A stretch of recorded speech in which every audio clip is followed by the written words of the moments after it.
बढ़ते मामलों को देखते हुए केंद्रीय स्वास्थ्य मंत्री डॉक्टर मनसुख मांडविया बुधवार को राज्यों के स्वास्थ्य मंत्रियों के साथ करेंगे बैठक। सभी विभागों की तैयारियों की होगी समीक्षा।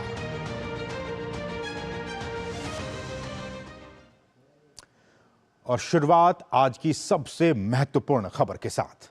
प्रधानमंत्री नरेंद्र मोदी ने अपनी 2 दिवसीय काशी यात्रा के दौरान विकास संबंधी कई परियोजनाओं का लोकार्पण और शिलान्यास किया। प्रधानमंत्री ने वाराणसी में लोकसभा चुनाव 2024 के लिए काशी वासियों से तीसरी पारी के लिए आशीर्वाद मांगा, तो वहीं उन्होंने ये भी बताया कि किस तरह से बीते 10 साल में काशी का, वाराणसी का स्वरूप आधुनिक सुविधाओं के साथ एक नया आकार ले रहा है। विकास की ये अमृत धारा जो काशी में बह रही है, वो इस पूरे क्षेत्र को नई ऊंचाई पर ले जाएगी। दशकों से पूर्वांचल का ये पूरा इलाका बहुत उपेक्षित रहा है, लेकिन महादेव के आशीर्वाद से अब मोदी आपकी सेवा में जुटा है। अब से कुछ महीने बाद ही देश भर में चुनाव है और मोदी ने देश को गारंटी दी है कि वो अपनी तीसरी पारी में भारत को दुनिया की तीसरी बड़ी आर्थिक ताकत बनाएंगे। प्रधानमंत्री ने वाराणसी में लोकसभा चुनाव 2024 के लिए काशीवासियों से तीसरी पारी के लिए आशीर्वाद मांगा, तो विश्वास भी दिलाया कि भव्य काशी, दिव्य काशी के नवनिर्माण के साथ ही देश के गौरवगान की यात्रा जारी रहेगी। उन्होंने बताया कि किस तरह बीते 10 साल में काशी का स्वरूप आधुनिक सुविधाओं के साथ आकार ले रहा है।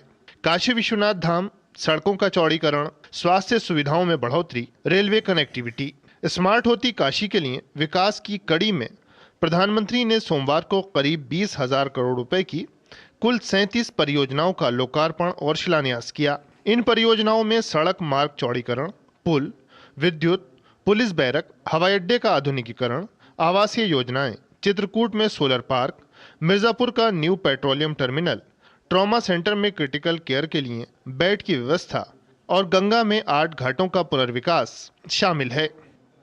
मेरे परिवारजनों, जब काशी का विकास होता है तो यूपी का विकास होता है, और जब यूपी का विकास होता है तो देश का विकास होता है।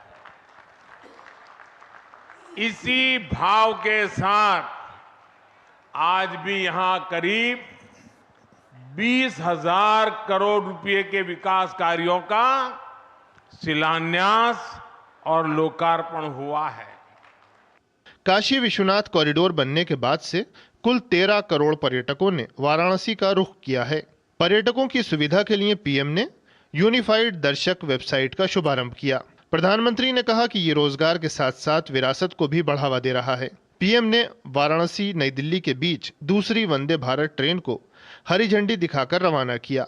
रेलवे की अन्य परियोजनाओं में बलिया गाजीपुर सिटी के 65 किलोमीटर का रेलखंड, जौनपुर जंक्शन से जौनपुर सिटी स्टेशन और दीनदयाल उपाध्याय नगर रेलखंड पर एक डेडिकेटेड फ्रेट कॉरिडोर का लोकार्पण भी किया गया।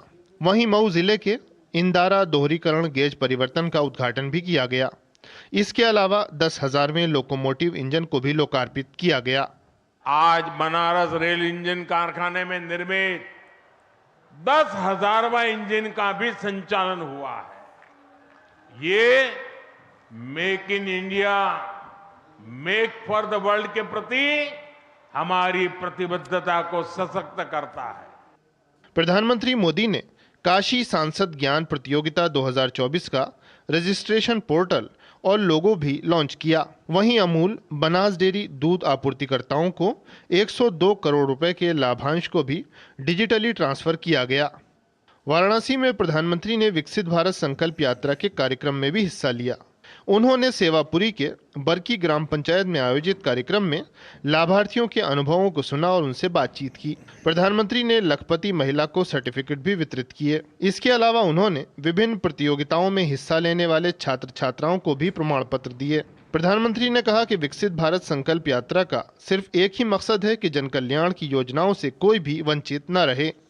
एक से बढ़कर एक सामर्थ्यवान हमारी माताएं, बहनें, बेटियां, बच्चे कितने सामर्थ्य से भरे हुए हैं, खेलकूद में कितने होशियार हैं, ज्ञान की स्पर्धाओं में कितने तेज है, ये सारी बातें खुदे देखने की, समझने की, जानने की, अनुभव करने की, ये सबसे बड़ा अवसर मुझे संकल्प यात्रा ने दिया है।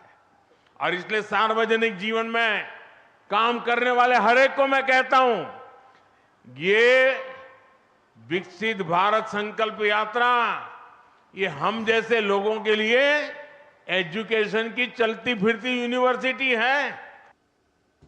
आस्था और अध्यात्म के महत्व की काशी के सांसद के रूप में प्रधानमंत्री ने चहुमुखी विकास को गति दी है। वाराणसी के आसपास रेलवे इंफ्रा से लेकर एक्सप्रेसवे का इंफ्रा बना है, हवाई अड्डा आधुनिक हुआ है, किसानों के लिए डेयरी से लेकर पेरिशेबल कार्गो जैसी आधुनिक सुविधाओं का निर्माण भी हुआ है।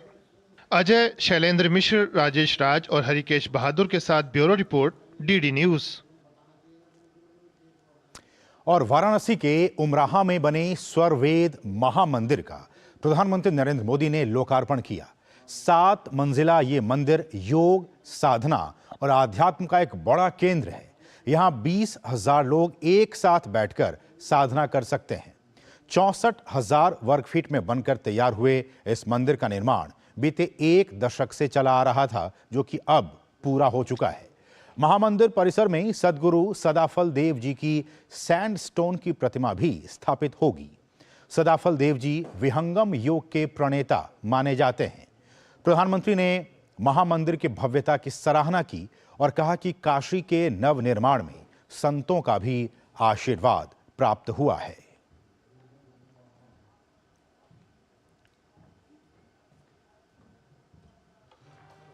आप संतों के सानिध्य में काशी के लोगों ने मिलकर विकास और नवनिर्माण के कितने ही नए कीर्तिमान गढ़े हैं। सरकार, समाज और संतगण सब साथ मिलकर काशी के कायाकल्प के लिए कार्य कर रहे हैं। आज स्वरवेद मंदिर बनकर तैयार होना इसी ईश्वरीय प्रेरणा का उदाहरण है। ये महामंदिर महर्षि सदाफल देव जी की शिक्षाओं का, उनके उपदेशों का प्रतीक है। इस मंदिर की दिव्यता जितना आकर्षित करती है, इसकी भव्यता हमें उतना ही अचंभित भी करती है। प्रधानमंत्री ने कहा कि भारत दुनिया का एक ऐसा देश रहा है जिसने भौतिक उन्नति के लिए कभी भी भौगोलिक विस्तार और शोषण को सहारा नहीं बनाया। उन्होंने कहा कि गुलामी के कालखंड में भारत की चेतना, उसके मानवीय मूल्यों और विज्ञान संस्कृति को कमजोर करने की कोशिश की गई, लेकिन दुर्भाग्य से आजादी के बाद भी देश के सांस्कृतिक विकास को उतना महत्व नहीं दिया गया जितना कि उसे देना चाहिए था, उसे मिलना चाहिए था। लेकिन अब समय का चक्र घूमा है और एक बार फिर काशी से केदार तक, महाकाल से श्री राम तक, बुद्ध से रामायण सर्किट तक नए इंफ्रास्ट्रक्चर का विकास हुआ है। अगले कुछ सप्ताह में अयोध्या में राम मंदिर का निर्माण भी पूरा होने जा रहा है। हम समग्र विकास की ओर कदम तभी बढ़ा पाते हैं जब देश अपनी सामाजिक सच्चाइयों और सांस्कृतिक पहचान का समावेश करता है। इसलिए आज हमारे तीर्थों का विकास भी हो रहा है और भारत आधुनिक इंफ्रास्ट्रक्चर में नए रिकॉर्ड भी बना रहा है। और साथ ही साथ प्रधानमंत्री ने वाराणसी के सेवापुरी के बरकी ग्राम पंचायत में सांसद खेलकूद प्रतियोगिता में शिरकत करने वाले खिलाड़ियों से भी मुलाकात की। उन्होंने खेलकूद प्रतियोगिता और स्थानीय स्तर पर हो रही प्रतियोगिताओं से होने वाले फायदों के बारे में भी विस्तार से जानकारी ली।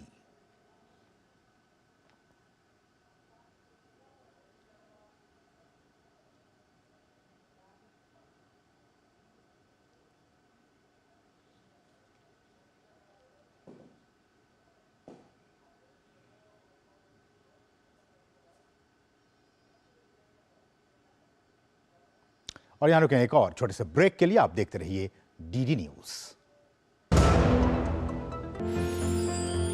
साल, बरस और सदी नहीं, एक युग गुजर जाएगा। उम्र न पूछो वंडर की, जब फर्क नजर आएगा। वंडर सीमेंट, फर्क नजर आएगा। गोल्डी छोले मसाले, जहाँ जाए रिश्ते बनाए, जहाँ जाए रिश्ते बनाए, गोल्डी मसाले। नमस्ते मास्टर जी। अरे करुण, तुम शहर से कब वापस आए?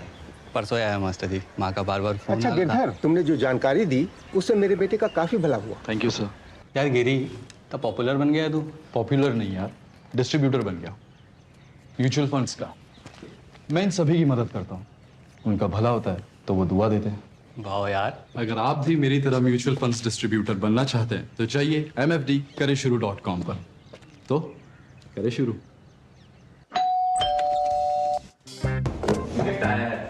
अरे वाह, लेजेंड की बैट। इससे तो मैं खेलूंगा। Future batting legend bat. इसमें जिसका नाम लिखा है बैट उसी को मिलेगी। अरे यार, देखा, अगर इस पे मेरा नाम नहीं लिखा होता तो कितनी दिक्कत हो जाती। इसलिए आरबीआई कहता है बैंक अकाउंट हो या बैंक लॉकर, उसमें नॉमिनी का नाम जरूर दर्ज करें ताकि आपकी जमा पूंजी उसी को मिले जिसे आपने नामित किया है। आरबीआई कहता है जानकार बनिए, सतर्क रहिए। अब क्या देख रहे हो पापा? तुम कहते हो ना कि स्टॉक मार्केट में बहुत सोच समझ कर इन्वेस्ट करना चाहिए। बस थोड़ा सा ज्ञान ले रहा हूँ। किससे? हर एक स्टॉक्स एक्सपर्ट है, मस्त एजुकेशनल वीडियोस बनाता है और अच्छी इन्वेस्टमेंट की टिप्स भी देता है। पापा, इन वीडियोस पे ना जाएं। अपना रिसर्च खुद करें या सेबी रजिस्टर्ड इन्वेस्टमेंट एडवाइजर से संपर्क करें। एजुकेशन के नाम पर कुछ इन्फ्लुएंसर्स अक्सर इन्वेस्टर को मिसगाइड करते हैं। नुकसान आपका होगा। सोच कर, समझ कर, इन्वेस्ट कर। लाइफ में फाइनेंशियल आजादी के लिए एनपीएस जरूरी है। रिटायरमेंट में फाइनेंशियल आजादी रहे जारी, एनपीएस से आज ही करें तैयारी। एनपीएस जरूरी है। क्या गुस्सा आप पर हावी हो रहा है? टेलीमानस के 14416 पर कॉल कर गुस्से पर काबू पाने के लिए मार्गदर्शन प्राप्त करें।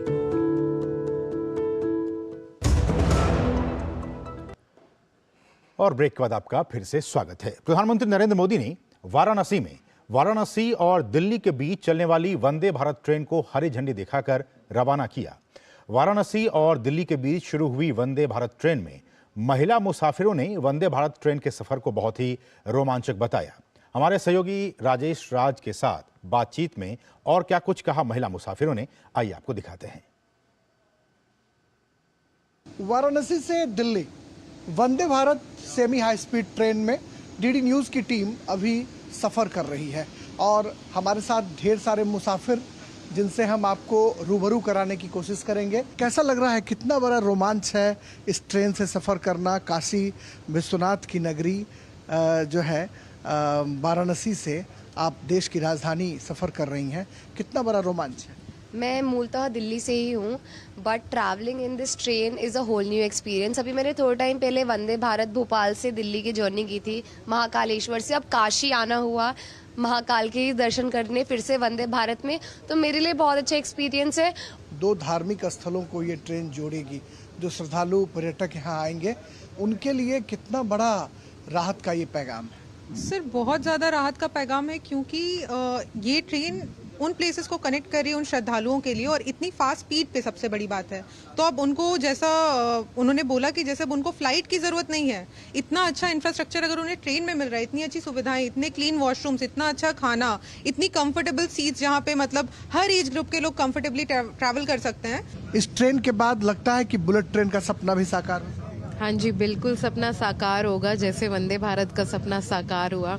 आज सबसे ज़्यादा फास्टेस्ट ट्रेन जो है वंदे भारत है और इतनी अच्छी सर्विसेज है, इतना अच्छा स्टाफ है, comfortable train at comfortable prices, so I am feeling very lucky कि मैं ट्रेन में वंदे भारत में ट्रैवल कर रही हूँ। हिंदुस्तान जो है वो ट्रेन के मामले में दूसरे मुल्क से कम्पीट नहीं कर पाता था, लेकिन वंदे भारत ने हिंदुस्तान को दूसरे मुल्क के साथ कम्पीट कराया है ट्रेन कनेक्टिविटी के मामले में। जैसे पहले जापान, रशिया, चाइना या यूएई साइड की जो ट्रेन्स होती थी, अभी उनको हम कम्पीट कर रहे हैं। हमारे यहाँ पे बुलेट वंदे भारत भी आने वाली है। बुलेट वंदे भारत और बुलेट ट्रेन्स जब आ जाएंगी तो एक अलग ही लेवल पे होगा हमारा इंडिया। बट आज भी अगर वंदे भारत की बात करते हैं, चाहे उसकी कंपैटिबिलिटी हो, चाहे वो सीटिंग प्लान हो या उसमें सिक्योरिटी हो, और उसमें जितना हम टाइम सेव कर सकते हैं वो अदर जनरल क्लासेस में या जो नॉर्मल ट्रेन चलती हैं उनमें नहीं कर पाते। आपने सुना कि जो महिला पैसेंजर्स हैं उनके मन में वंदे भारत ट्रेन में सफ़र करना कितना रोमांच पैदा कर रहा है। वंदे भारत ट्रेन कहीं ना कहीं हिंदुस्तान को दुनिया भर के मुल्क में ट्रेन कनेक्टिविटी के मामले में कम्पीट कराने की कोशिश करेगा। हमारे कैमरामैन अजीत के साथ वंदे भारत ट्रेन से मैं राजेश राज, डीडी न्यूज़ के लिए। तो वंदे भारत में सफ़र कर रही महिलाओं में काफ़ी जोश और उत्साह आपने देखा इस रिपोर्ट के जरिए, राजेश राज की इस रिपोर्ट के जरिए। और आज का जो हमारा विशेष है वो इन्हीं तमाम विषयों पर है। विषय वो भी होंगे जैसे कि विकसित भारत संकल्प यात्रा की बात कर ली जाए, तमिल संगमम की बात कर ली जाए, वंदे भारत ट्रेन की बात कर ली जाए, काशी का जो विकास हो रहा है। तो इन तमाम जो विषय हैं इसके केंद्र बिंदु में है विकसित भारत का संकल्प। कैसे हम विकसित भारत की तरफ आगे बढ़ें और उसके जो संकल्प प्रधानमंत्री ने और पूरे देशवासी ने लिया है, इसी पर आज हम विशेष चर्चा करने जा रहे हैं। और इस चर्चा में हमारे साथ इस वक्त दो बहुत ही खास मेहमान इस वक्त हमारे साथ जुड़ चुके हैं। हमारे साथ हैं शेखर अय्यर जी, जो कि वरिष्ठ पत्रकार हैं। सर, आपका बहुत बहुत स्वागत है इस खास कार्यक्रम में। और साथ ही साथ हमारे साथ अनंत विजय जी भी हैं, जो कि वरिष्ठ पत्रकार हैं। आप दोनों ही मेहमानों का बहुत बहुत स्वागत है। शुरुआत शेखर जी मैं आपसे करना चाहूँगा। और जैसा कि हमने आज कहा कि विकसित भारत का जो संकल्प हमने लिया है, देशवासी ने लिया है, 140 करोड़ की जो आबादी वाला देश है उसने लिया है कि 2047 तक हमें विकसित भारत की श्रेणी में आकर खड़ा होना है। ऐसे में आज का जो प्रोग्राम और बीते दिनों में जो कुछ भी हुआ है, चाहे वो विकसित भारत संकल्प यात्रा की बात कर ली जाए, वंदे भारत ट्रेन की बात कर ली जाए, काशी के विकास को लेकर जो योजनाएं परियोजनाएं चालू की गए, इन तमाम चीज़ों को मद्देनजर रखते हुए ये जो संकल्प है उस संकल्प दिशा में हम कितने और आगे बढ़ते हुए दिखाई दे रहे हैं? असीफ जी, केवल आज के दिन ले लीजिए, वाराणसी वैसे प्रधानमंत्री का कॉन्स्टिट्यूंसी है जी। नॉर्मली प्रधानमंत्री की कॉन्स्टिट्यूंसी अब पहले भी देखा कि उसकी ज़्यादा उस पर ध्यान होती है, उस कॉन्स्टिट्यूंसी को स्थानीय सरकार, स्थानीय प्रशासन उसको करते आए। लेकिन आज का जो चित्र हमने देखा है, ये प्रधानमंत्री मोदी जी जैसे एक व्यक्ति इतने बिजी काम है, पिछले 9-10 साल से लगे हुए, कई फ्लैगशिप प्रोग्राम में मॉनिटर करते हुए, इनॉग्रेट करते हुए, फिर इस प्रोग्रेस को मॉनिटर करते हुए आज हमने देखा अपने कॉन्स्टिट्यूंसी में जाके, जैसा एक कॉन्स्टिट्यूंसी की मेंबर ऑफ पार्लियामेंट का दायित्व बनता है कि क्या क्या कार्यक्रम वहाँ हो रहा है, किस तरह हो रहा है, खास करके जो फ्लैगशिप कार्यक्रम है उसको कैसे इम्प्लीमेंट किया गया है, लोगों का क्या अनुभव है। मतलब आप देख लीजिए, अगर इतने प्रोजेक्ट्स चल रहे हैं वाराणसी में प्रधानमंत्री की अपने कॉन्स्टिट्यूंसी को लेकर, जो लगातार, मतलब ये नहीं है कि अभी चुनाव आ रहा है इसलिए आज कर रहे हैं, हमने देखा है लगातार 3 महीने के बीच में, 6 महीने के बीच में वहां जाके लोगों से मिलना, प्रोजेक्ट को मॉनिटर करना। एक प्रकार से आप देख रहे हैं कि विकसित भारत कैसे एक रियलिटी बने, उस रियलिटी का आज एक यात्रा है, जिस यात्रा में प्रधानमंत्री जैसे कह रहे थे, वो चाहते थे कि जिनको लाभ मिला है, जो लाभार्थी है, उनसे सुने कि क्या हुआ है, कैसे हुआ है, कैसे उनके जीवन में बदलाव आया है, उनकी एक्सपीरियंस क्या रही है, अगर कमियां हैं वो भी बताइए। ये मुझे लगता है कि पहले किसी प्रधानमंत्री ने इस तरह अपने कॉन्स्टिट्यूंसी में जाके लोगों से बातें सुनी हो, इतने समय दिया हो।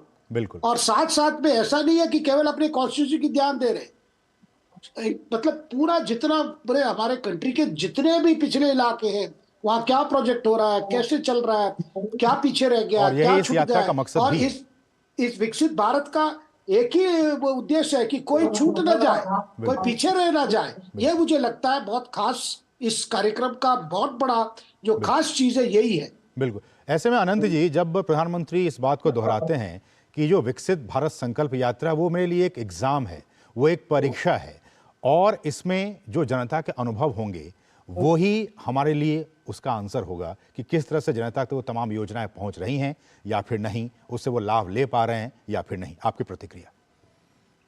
असीम जी, देखिए, जो ये भारत संकल्प यात्रा है, इसका जो सबसे बड़ा टेक अवे है वो है कि डिलीवरी अंतिम व्यक्ति तक पहुंचे। अगर आप इसको भारतीय जनता पार्टी के आइडियोलॉजी से जोड़कर देखें तो पंडित दीनदयाल उपाध्याय ने समाज के अंतिम पायदान पर खड़े जिस व्यक्ति तक लाभ पहुंचाने की कल्पना की थी, नरेंद्र मोदी उस सपने को साकार कर रहे हैं। तो मुझे लगता है कि ये जो विकसित भारत यात्रा हो रही है, इसमें पूरा, जैसा कि आज प्रधानमंत्री ने अपने वक्तव्य में कहा भी, कि वो सरकार को जनता तक लेके जाना चाहते हैं और यही ले जाने का उपक्रम है जिसका नाम है भारत संकल्प यात्रा। तो इसमें क्या हो रहा है, जो मोदी की गारंटी वाली गाड़ियां हैं, विकसित भारत संकल्प यात्रा जो गारंटी वाली गाड़ियां, जब तक भारत विकसित नहीं होगा, जब तक इसके आम जनता या इसकी आम आबादी सशक्त नहीं होगी, तो प्रत्यक्ष और परोक्ष रूप से प्रधानमंत्री और केंद्र सरकार की नीतियों और उसके साथ जुड़कर जो राज्य सरकारें हैं, वो जो हम मिलकर काम कर रही हैं, वहां यही प्रतीत हो रहा है कि अंतिम व्यक्ति तक सरकारी योजनाओं का लाभ पहुंचे। और जो नरेंद्र मोदी की ताकत है, जिसको डिकोड करने में विपक्ष लगातार फेल होता रहता है और लगातार उनसे चूक होती रहती, वो ये है कि नरेंद्र मोदी डिलीवरी सिस्टम पर बहुत ध्यान देते हैं और जो जनता तक पहुंचने का उनका तंत्र विकसित किया। जैसे आप देखो, किसानों को लगभग 3 लाख करोड़ रुपए की अभी तक उनको धन दिया जा चुका। 50 करोड़ से अधिक प्रधानमंत्री जनधन खाते खोले जा चुके हैं। जो गरीबी रेखा से नीचे लोग हैं, वो जीरो बैलेंस पे अपना खाता खोल सकते हैं। ये सुना भी नहीं गया था, बैंकिंग का लाभ इतनी दूर तक और वही आनंद जी, हम ग्राफिक्स से वो दिखाने की भी कोशिश कर रहे हैं अपने स्क्रीन पे कि इस विकसित भारत यात्रा के जरिए जो तमाम योजनाएं हैं वो किस तरह से लोगों तक पहुंची हैं और उनका लाभ किस तरह से हो रहा है। एक और विषय इसमें शामिल है, वो है शेखर सर, काशी तमिल संगमम।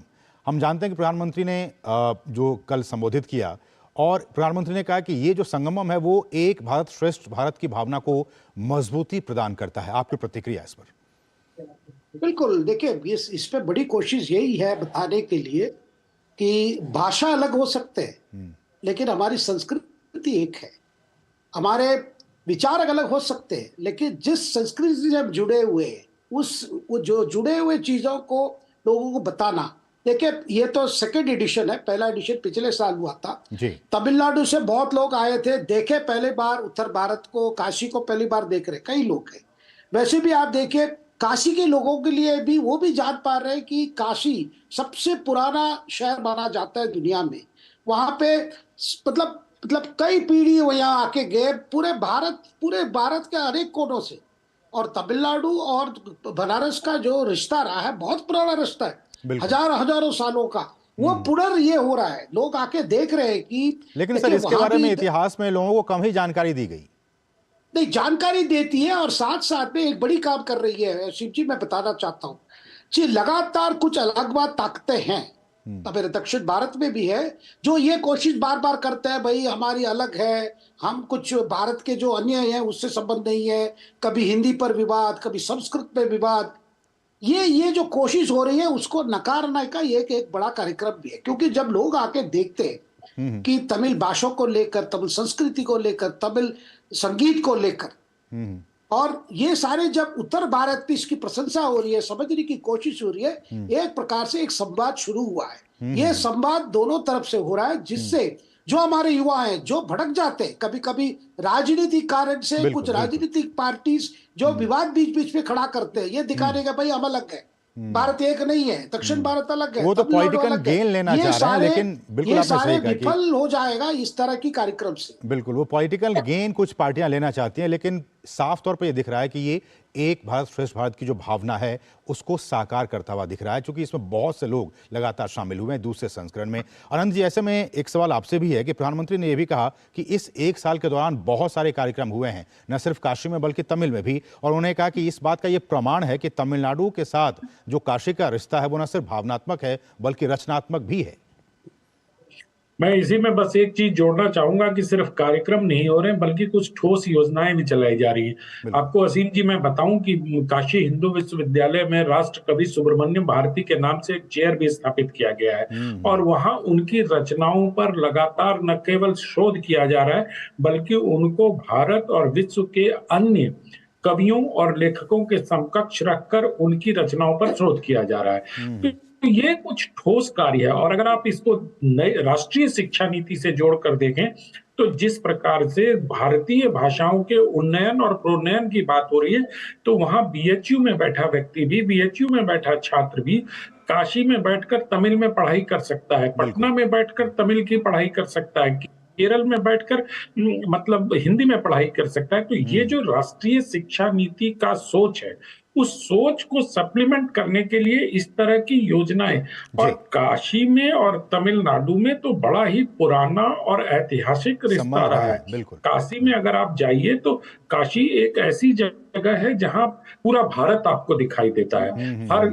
हर राज्य के घाट है, हर राज्यों का एक अलग से एक मोहल्ला है, वहां आपको कभी कन्नड़ भी मिलेंगे, तमिल भी मिलेंगे, तेलुगु भी मिलेंगे, यही बात मिलेंगे। प्रधानमंत्री ने कहा कि इस इतिहास को बीते वर्षों में भुलाने की कोशिश की गई, लेकिन एक बार फिर से केंद्र सरकार और खासकर प्रधानमंत्री मोदी ने उस बात को स्वीकार किया कि नहीं, अब उन बातों को फिर से लोगों के सामने रखने की जरूरत है ताकि जो एक रिश्ता न सिर्फ भावनात्मक बल्कि सांस्कृतिक संबंध जो हैं उसको फिर से लोग समझ सके, जान सके, तभी एक भारत और श्रेष्ठ भारत की जो संकल्पना है वो साकार हो पाएगी। सर समय इतना ही, आप दोनों मेहमानों का बहुत बहुत जी बस एक बात कहना चाहूंगा, 10 सेकंड की अनुमति दे दीजिए। हमारे यहाँ कहा गया, जो आपने कंक्लूड किया उसमें मैं बस एक बात कहना चाहता हूँ कि हमारे यहाँ ये कहा जाता है कि वामपंथी इतिहासकार जो होते हैं वो ईश्वर से भी बड़े होते हैं। ईश्वर भविष्य तो बदल सकता है, अतीत नहीं बदल सकता, लेकिन हमारे जो वामपंथी इतिहासकार हैं वो लगातार अतीत को भी बदल देते हैं।